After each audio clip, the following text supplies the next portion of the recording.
Tejashwi Yadav jeep चला ले कि ट्रक चला ले, उनको कुछ नहीं होने वाला है। ये सब मोटे तौर पर खगड़िया बिहार के सबसे गरीब और पिछड़े जिलों में है। और आज से नहीं, इसका तो हिस्टोरिकल जो लोग बताते हैं कि टोडरमल के जमाने में बता दिया गया कि ये वो एरिया है जहां से लगान नहीं लिया जा सकता। उस समय से इतनी गरीबी है। और गरीबी का एक मुख्य कारण यहाँ की जो 7 नदियों का प्रभाव है, जल प्रबंधन की कोई व्यवस्था नहीं है। तो करीब करीब 2/3 खगड़िया बाढ़ से प्रभावित है। जहां बाढ़ नहीं आ रहा है वहां जल जमाव की समस्या है। और बड़ी संख्या जो यहाँ पर लोगों की किसानी की है, जो आप लोग मक्का यहाँ उगाते हैं, उसका दाम न मिलना है। जैसे अभी मक्का का जो दाम है, जहां मुझे याद है शायद 2090 रुपए दाम है।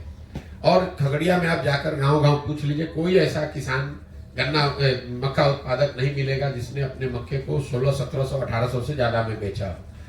यहाँ पर मतलब जो कृषि आधारित बाढ़ और कृषि आधारित जो व्यवस्था है, उसमें जो कमी है, उस यहाँ की गरीबी का मेन कारण है। उद्योग धंधे तो यहाँ पर है नहीं, पढ़ाई की व्यवस्था है नहीं। वो कोई खगड़िया की स्पेसिफिक बात नहीं, वो तो पूरे बिहार का वही हाल है। पलायन, बेरोजगारी, शिक्षा का ध्वस्त होना और किसानों की बदहाली, ये तो हर जगह है। खगड़िया बेगूसराय के मुकाबले या दूसरे अन्य जिलों के मुकाबले ज्यादा पिछड़ा क्यों है, उसकी एक वजह मुझे समझ में आ रही है। यहाँ पर जो नदियों का प्रभाव है यहाँ के जीवन पर, यहाँ के सामाजिक आर्थिक जीवन पे, वो बहुत ज्यादा है। और इन नदियों के जल प्रबंधन को लेकर कोई ऐसा प्रयास नहीं किया है। जैसे हम लोग यहाँ बैठे हुए हैं, यहाँ पर 2 पुल की मांग हमको लग रहा है कि आज पिछले 20-25 बरस से चल रही है, आज तक नहीं बना।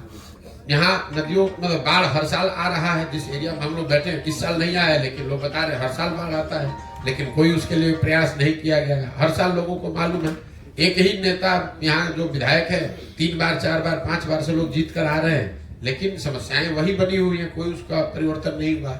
तो खगड़िया में जब तक पानी के प्रबंधन को ठीक नहीं किया जाएगा, तब तक खगड़िया का समुचित विकास संभव नहीं है।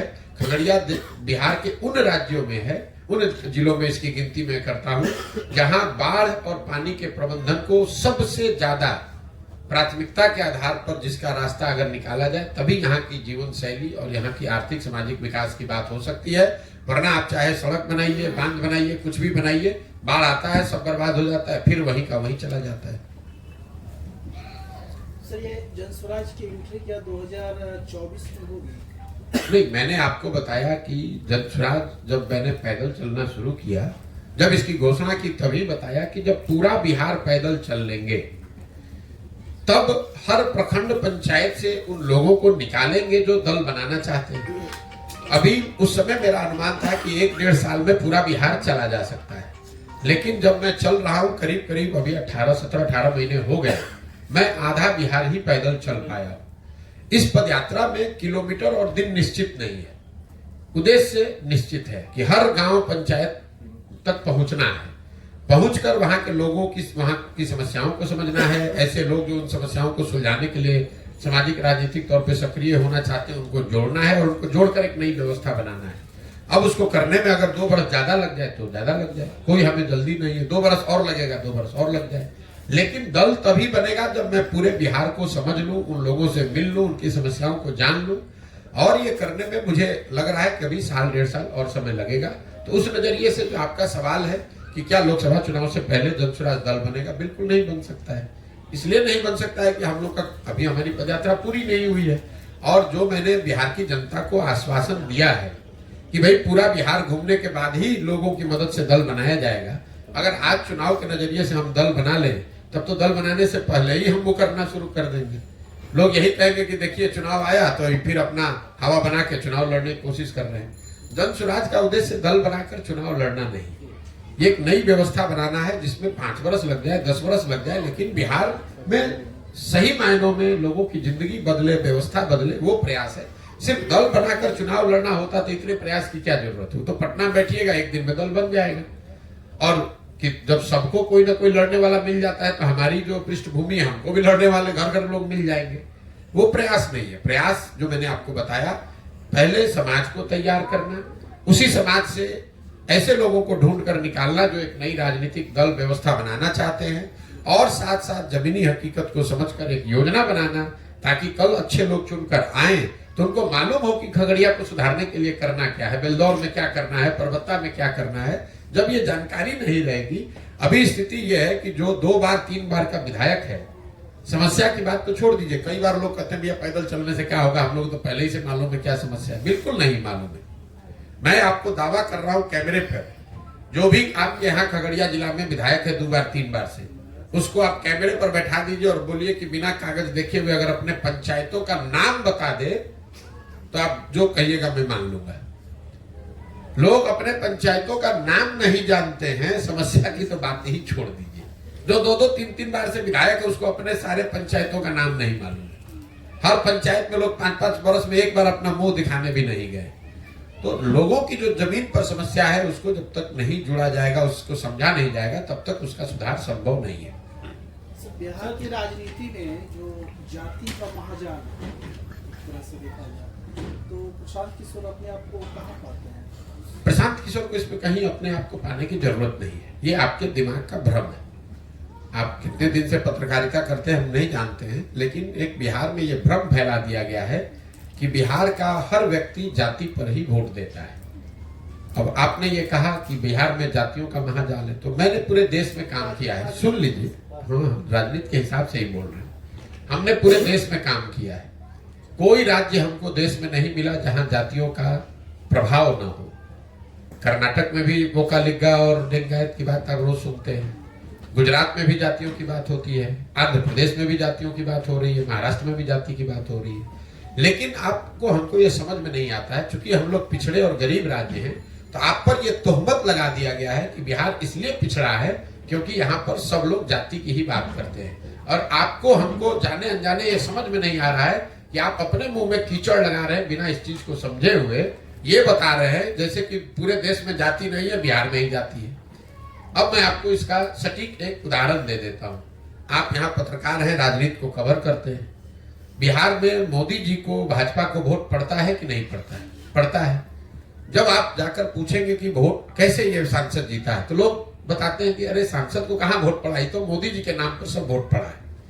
तो अगर बिहार में हर व्यक्ति जाति पर ही वोट दे रहा है, तो मोदी जी के जाति का तो आदमी बिहार में रहता नहीं है, तो वो मोदी जी को वोट कैसे दे रहा है? अभी तो आपने कहा कि भाई हर आदमी जाति पर ही वोट दे रहा है, तो मोदी जी के जाति के कितने लोग बिहार में रहते हैं ये आप हमको समझा दीजिए। तब आप तुरंत कहिएगा भैया वो तो हिंदू मुस्लिम के नाम पे देता है। हिंदू मुस्लिम के नाम पे दे रहा है, लेकिन जाति के नाम पे तो नहीं दे रहा है। कई जाति समूह के लोग भाजपा को, मोदी जी को किसी दूसरे मुद्दे पर वोट देते हैं, जाति पर नहीं देते। इसका दूसरा पक्ष देख लीजिए। बिहार में 18% मुसलमान रहता है, वो आरजेडी को वोट देता है, लालटेन को वोट देता है। वो लालू जी के जाति का तो नहीं है, तो मुसलमान आरजेडी को क्यों वोट देता है? वो वोट इसलिए देता है क्योंकि वो भाजपा को दे नहीं सकता है और सामने उसके पास कोई विकल्प नहीं, इसलिए लालटेन को वोट देता है। वो जाति के लिए वोट नहीं देता है। बिहार में 50% से ज्यादा ऐसे लोग हैं जो जाति के आधार पर वोट नहीं करते। ये आप भ्रम मत पालिए। तो ये लोगों के दिमाग में बैठा दिया गया कि भैया जाति पर सब वोट होता है, जाति पर ही सब वोट होता है। जाति भी एक महत्वपूर्ण पहलू है, ऐसा नहीं है कि जाति की महत्ता नहीं है, लेकिन जाति भी एक विषय है। सिर्फ जाति के आधार पर 100 में 100% वोट पड़ता तो जो भी जाति का आदमी एक बार जीत गया वो कभी चुनाव ही नहीं हारता। उस जाति के लोग वो विधानसभा, पंचायत, प्रखंड छोड़कर चले थोड़ी ना गए हैं। जितने मान लीजिए कि कुशवाहा समाज के जितने आज लोग हैं, 10 वर्ष के बाद भी करीब करीब उतने ही लोग रहेंगे। तो फिर एक बार कुशवाहा कोई जीतता है, कोई हार कैसे जाता है? इतना आसान नहीं है जितना आप समझते हैं कि सब जाति पर ही वोट देता है। समाज में इस बात की समझ है, उसको अगर कोई बेहतर विकल्प दिखेगा, विश्वसनीय व्यक्ति, विश्वसनीय चेहरा, विचारधारा, दल दिखेगा, तो समाज में ये ताकत है, समझ है, वो जातियों से ऊपर उठकर पीछे वोट करता रहा है और आगे भी करेगा। चिंता मत कीजिए।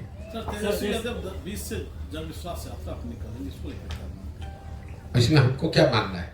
अभी सत्ता में बैठे हुए थे तो यहाँ हम लोग कहते हैं कि नीतीश कुमार पलटू मार है, लेकिन नीतीश जी को हम सब लोगों को एक बात की शाबाशी देनी चाहिए कि नीतीश कुमार इतनी बार पलटे कि पलट पलट के उन्होंने सारे दलों को पलटू मार बना दिया। भाई तेजस्वी यादव, अगर नीतीश कुमार पलटू मार है तो तेजस्वी यादव कैसे सीधे हैं? अभी 2 बरस पहले नीतीश जी को पलटू मार कहे। फिर जिस दिन नीतीश कुमार ने उनको अपने साथ रख लिया, उप मुख्यमंत्री बना लिया, तो नीतीश कुमार को विकास का चेहरा बताने लगे। जन विश्वास में निकल। एक मिनट सुन तो लीजिए। फिर आज नीतीश कुमार छोड़कर भाजपा में चले गए, तो महाशय अब कह रहे हैं कि नीतीश कुमार तो बड़े थके हुए मुख्यमंत्री थे। यही हाल भाजपा का है। अमित शाह आए, बोले कि भैया एक एक बिहार के आदमी सुन लो, नीतीश कुमार के लिए भाजपा का दरवाजा बंद है। तो हमने वही कहा कि भाई दरवाजा तो अमित शाह बंद करके ठीक ही गए थे, छिटकिनी लगाना भूल गए थे। जैसे ही हवा का झोंका आया, दरवाजा खुल गया, नीतीश कुमार को बैठा लिए बगल में। जो नरेंद्र मोदी जी मध्य प्रदेश में जाकर एक सभा में कह रहे थे कि इस आदमी ने, एक नेता ने महिलाओं के लिए ऐसी अभद्र टिप्पणी की है विधानसभा में, इनको सजा होनी चाहिए। वही मोदी जी के नेतृत्व वाली भाजपा, वही मुरेठा बांधकर घूमने वाले सम्राट चौधरी आज नीतीश कुमार को बिहार का भविष्य बता रहे हैं लोग। आपने कहा जन विश्वास यात्रा, आप कोई भी यात्रा कर लीजिए। नीतीश कुमार किए थे समाधान यात्रा, कितना बिहार की समस्या का समाधान हो गया। अभी राहुल गांधी कर रहे हैं न्याय यात्रा, कितना बिहार के लोगों को न्याय मिल गया। तो इनके जन विश्वास यात्रा करने से क्या होगा? सबसे ज्यादा विश्वास आपने तोड़ा 30 बरस से लालू नीतीश का ही राज है इस देश में, इस बिहार में। 30-32 बरस में बिहार से गरीबी कम नहीं हुई, पलायन रुका नहीं, बच्चों की पढ़ाई की व्यवस्था हुई नहीं, रोजगार मिला नहीं। तो अब किस विश्वास की बात कर रहे हो? जनता इतनी बेवकूफ नहीं है। आएंगे विश्वास यात्रा में, भीड़ दिखेगी, पैसे के बल पर, काडर जात के नाम पर कुछ लोग इकट्ठा हो जाएंगे, उससे कोई फर्क नहीं पड़ने वाला है। काठ की हांडी बार बार नहीं चढ़ाई जा सकती है। जिन लोगों ने आरजेडी को, लालू जी के, उनके बच्चों की सरकार को देखा है, वो जानते हैं कि ये लोग जात पात, हिंदू मुस्लिम और भ्रष्टाचार गुंडागर्दी से ऊपर उठकर राजनीति नहीं कर सकते हैं। वो आरजेडी का कैरेक्टर है। इन 4 चीज से ऊपर उठकर आरजेडी के लोग राजनीति नहीं कर सकते हैं। तेजस्वी यादव उससे अलग नहीं है। सर एक मिनट सर, ऐसा सोच है सबका कि आप 11 राज्य में अपने रणनीति से मुख्यमंत्री बना चुके हैं और बिहार में सभी नेता पर विश्वास नहीं है कि मतलब कहते हैं कुछ, करते हैं कुछ, तो आप पर कैसे विश्वास करेंगे? हो सकता है सर आप सत्ता में आके आप भी इसी तरह कर दें। बिल्कुल ठीक बात है। तो अगर आप यहाँ पर, हम खगड़िया में 20 दिन से हैं, कम से कम 100 सभाओं में हमने बात करी होगी। किसी सभा में दिखा दीजिए जहां हमने किसी को कहा हो कि भैया हम पर भरोसा करके हमको वोट दो, हम आएंगे तो तुम्हारा जीवन सुधार देंगे। हम सभा की शुरुआत ही करते हैं इस बात से कि भैया मेरी बात पर तो भरोसा करना नहीं, क्योंकि जैसे पहले के लोगों ने ठगा है, हम पर भरोसा करके हमको वोट दोगे, हम भी तुमको ठग सकते हैं। तुम खुद समझो, तुम अपने बच्चों के बारे में सोचो, तुम अपने बच्चों की चिंता करो, अपने बच्चों की भलाई के लिए वोट करो। प्रशांत किशोर को जिताने के लिए, लालू जी को हराने के लिए, मोदी जी को प्रधानमंत्री बनाने के लिए, अपने जात का नेता जिताने के लिए, अपना हिंदू मुसलमान करने के लिए तो तुमने जीवन भर वोट दे दिया। पूरे अभियान में हम एक ही पंक्ति बता रहे हैं कि एक बार जीवन में अपने बच्चों के लिए वोट दे दो। देश के लिए नहीं, राज्य के लिए नहीं, जात के लिए नहीं, नेता के लिए नहीं, मोदी लालू नीतीश प्रशांत किशोर के लिए नहीं, वोट एक बार अपने बच्चों के लिए दो। क्योंकि कई लोग कहता है भैया अब तो बात कर रहे हैं कि देश के लिए वोट नहीं दे रहे, तो बहुत खराब बात है। बिल्कुल ठीक बात है, आपको कैमरे पर कह रहा हूं। जो लोग कहते हैं कि देश के लिए वोट दे रहे हैं, अगर आपका बच्चा अनपढ़ है, बेरोजगार है, तो देश कमजोर हो रहा है कि उससे मजबूत हो रहा है? अगर पूरा बिहार का बच्चा अनपढ़ और गरीब है, बेरोजगार है, तो उससे देश मजबूत हो रहा है कि देश कमजोर हो रहा है? देश में प्रति व्यक्ति आए हैं 1,35,000, बिहार में प्रति व्यक्ति आए हैं 34,000 रुपया। अगर बिहार में बच्चों की आमदनी बढ़ेगी, यहाँ रोजगार आएगा, तो उससे देश उससे मजबूत होगा। अगर पूरा बिहार का आदमी गरीब रह जाएगा तो उससे देश भी नीचे आएगा, क्योंकि पूरे देश की 10% आबादी बिहार की है। इसलिए हम कह रहे हैं, डंके की चोट पर कह रहे हैं कि बिहार के लोगों के लिए समय है जब देश, राज्य, विचारधारा, जाति, नेता सबको छोड़कर एक बार अपने बच्चों की चिंता कीजिए। देश आगे बढ़ रहा है।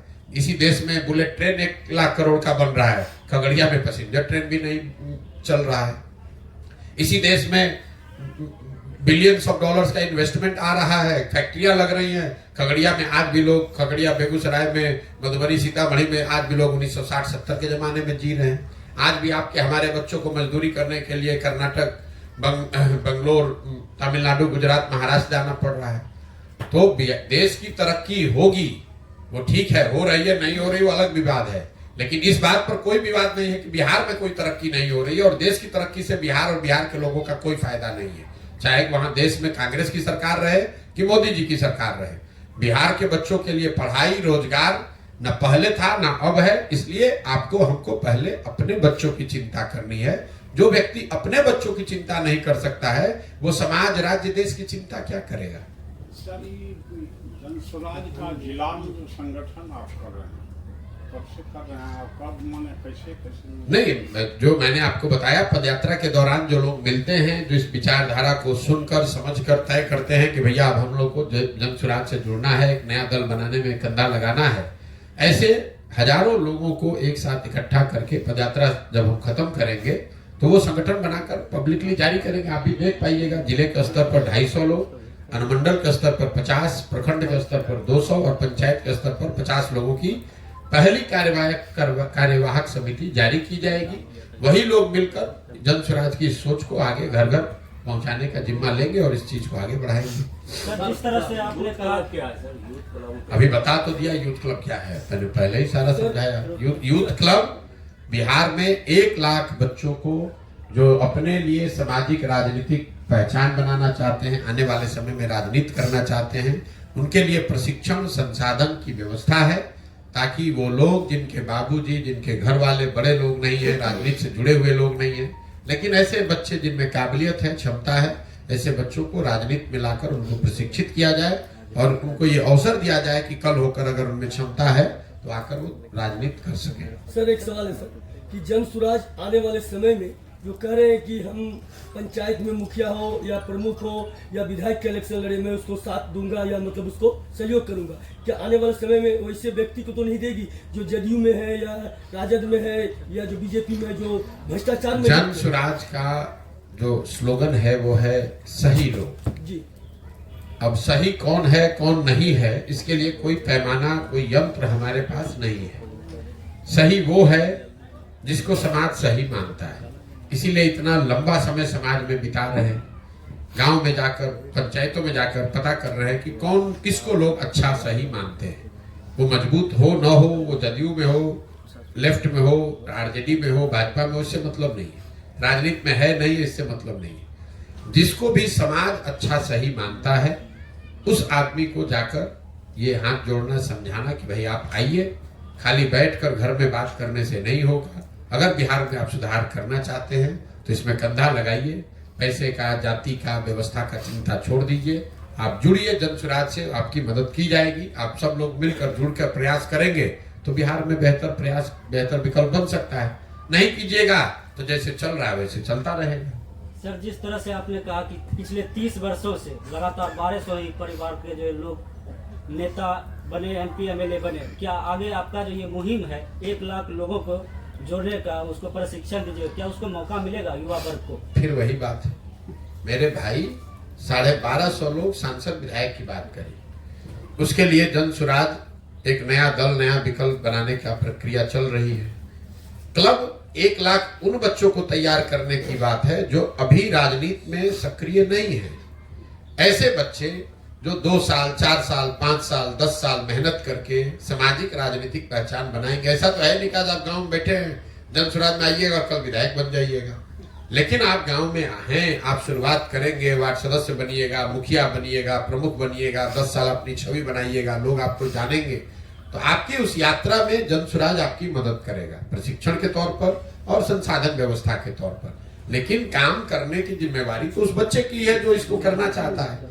और आप पत्रकार बने हैं, एक दिन में तो पत्रकार नहीं बने हैं, आप डॉक्टर बनते हैं, एक दिन में डॉक्टर नहीं बनते हैं, 8 साल 10 साल पढ़ाई करते हैं तब डॉक्टर बनते हैं। तो अगर आप डॉक्टर, इंजीनियर, पत्रकार, वकील एक दिन में नहीं बन सकते हैं तो विधायक, सांसद एक दिन में कैसे बनिएगा? वो बनने के लिए भी आपको 8 साल 10 साल 15 साल मेहनत करनी पड़ेगी। हाँ, ये जरूर है कि जन स्वराज से अगर आप जुड़कर ये कर रहे हैं तो आपको हाथ पकड़कर आगे बढ़ाने वाला, समझाने वाला, सिखाने वाला जन स्वराज की ओर से कोई रहेगा।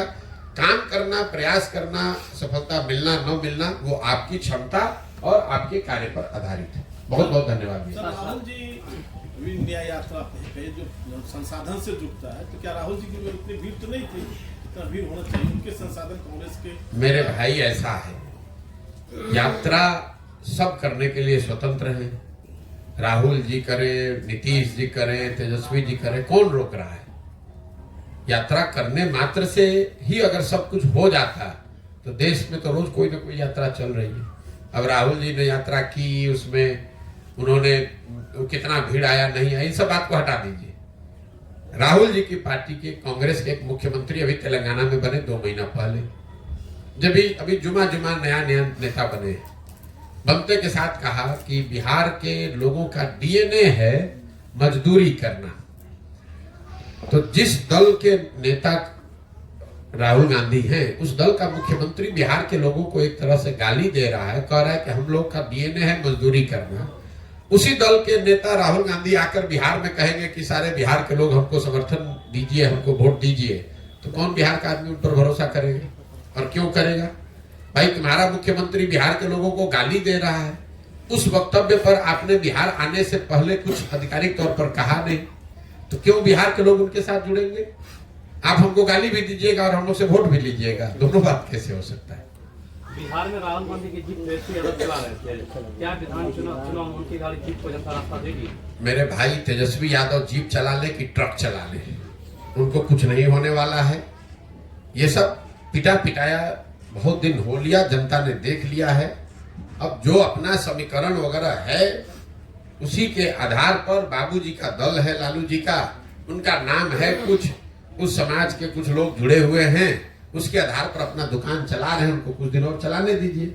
वो जीप चला ले, ट्रैक्टर चला ले, हेलीकॉप्टर चला ले, होना कुछ नहीं है। कई लोगों को लगता है कि आरजेडी यहाँ बहुत बड़ा मजबूत दल है। आप लोग ये नहीं देखते हैं कि आरजेडी का कभी वो स्थिति था कि बिहार झारखंड में 54 में 51 एमपी आरजेडी के थे, लालू जी की इतनी तूती बोलती थी। आज बिहार झारखंड को मिला लीजिए तो आरजेडी का 0 सांसद है, 0। और आप लोगों को लगता है कि जनता बेवकूफ है, जनता तो लालू जी को ही वोट किए जा रही है। अरे भाई, जब जनता आरजेडी को वोट करती थी तो उनके 54 में 51 एमपी थे, और अगर आज जनता वोट नहीं कर रही है तो उनके 54 में 0 एमपी है। कांग्रेस के कभी 400 एमपी थे, आज 50 एमपी है। आप दल बनाइएगा अगर आज, और आपके 50 एमपी हो जाए तो आप बहुत बड़े नेता हो जाइएगा। लेकिन जब कांग्रेस का 50 एमपी है तो लोग क्या कहते हैं? कांग्रेस खत्म हो रही है। तो उसी तरीके से आरजेडी जितने बड़े पोजीशन पर बिहार में थी, कई बार लोग ये समझते हैं इनका 75 एमएलए है। अरे भाई, आरजेडी यहाँ की सबसे बड़ी, यहाँ का बिहार का सबसे बड़ा दल होता था। 15 साल उन्होंने यहाँ शासन चलाया है। वहां से घटते घटते अगर आप 74-75 पर आ गए हैं तो आप ढलान पर हैं, आप नीचे आ रहे हैं, आप बढ़ नहीं रहे हैं। इस बात को आप समझिए, इस बात को आप समझिए। नीतीश कुमार कभी 117 विधायक के पार्टी के नेता थे, आज 42 विधायक के एमपी के एमएलए के नेता हैं, तो वो घट रहे हैं, बढ़ नहीं रहे हैं। हाँ, ये जरूर है कि अभी भी 42 विधायक है, लेकिन वो ढलान पर है, चढ़ान पर नहीं है। बहुत बहुत धन्यवाद।